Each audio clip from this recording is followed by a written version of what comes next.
Hi everybody, Casey Johnson here, the Dancing Gardener on Instagram. It's March 18th today, and we're gonna do like a quick look around the backyard, talk about what we should be doing right now, and I am planting one last fruit tree, and I'm gonna show you guys how I do that. So, starting over here, we've got daffodils that are finally blooming. The roses are starting to leaf out really nicely. Daffodils all over the place. This blue hibiscus is just about to bloom. One thing, so now is a good time if you have lantana to cut that back really hard. I've already cut this and you can see how it's just covered in blooms now because it's pushing out new growth, so that'll help trigger them to wake back up. This beautiful iris blooming over here. This is kind of early, but I am not mad about it. It's a bearded iris. The potato bush is blooming. I've been putting up a wire trellis along the back of this fence, and I'm going to train some vines on there, including this wisteria, which will hopefully take off and do great. Azaleas still blooming. Let's see over here. These green-leafed Europs have been just blooming for months. Just gorgeous. I've got some guys, salvia blooming over in here. California poppies that are getting ready to hopefully bloom here soon.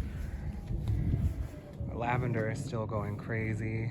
Daffodils, this is just stuffed to the gills with seedlings in here. One trick you can do here in the desert is plant your stuff pretty dense, and the transpiration of one plant being that close to another will help raise the humidity level for them all, and they'll also help shade each other. So it's a fine line, but it's better than having not enough. The roses are blooming.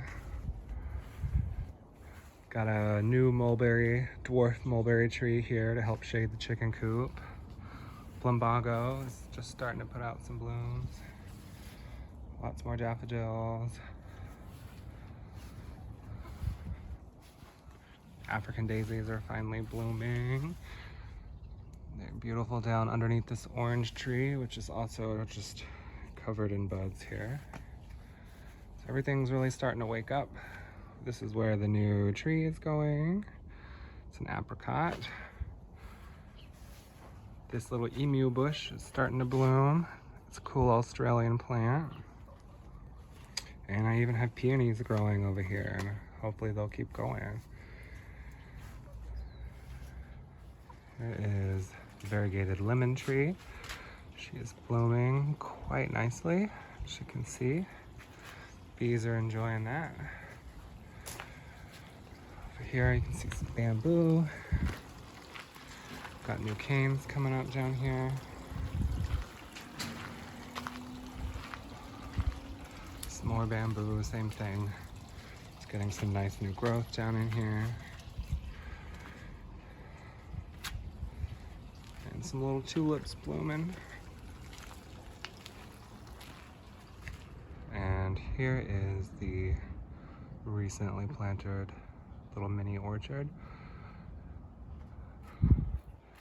So if I was gonna let these trees become huge, giant monster trees, this would be much too close to plant them. But since it's in sort of a backyard kind of setting, I'm gonna keep these trees small so I can plant them. They're all about 4 feet apart.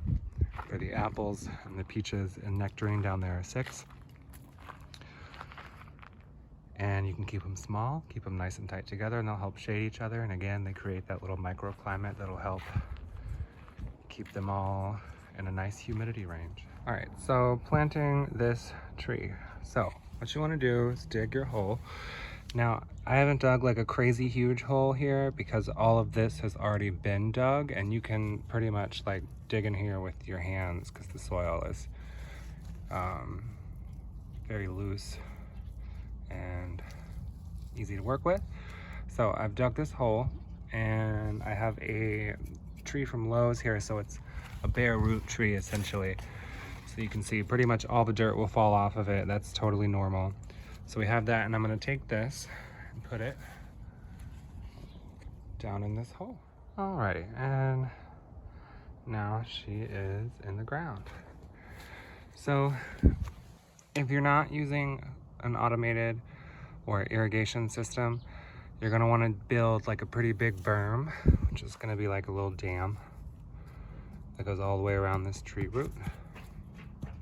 And that will help when you're watering it to keep it in. Another thing to keep in mind is the crown of this tree. So basically, when you scratch down here, right where the roots start coming off that tree, those need to be just at the top of the soil, and if anything, a little bit above it, because the tree's gonna sink a little bit once we water it, and you don't want that to be too low and stay too wet, because it'll lead to it getting like a crown rot, and it just won't do happy, and it won't be happy. So if anything, plant them a little proud. And this apricot will do great here. So some things to be doing this time of year are gonna be your watering is probably gonna get more often as we start getting higher with our temperatures, especially as we get up above mid 80s and start climbing towards those 90s. You're gonna wanna start up in that water every day. And patience right now, pretty much, because most things are still growing. So we'll start to see stuff blooming around late April, May, hopefully. And it's just gonna keep going from here. Happy gardening, guys.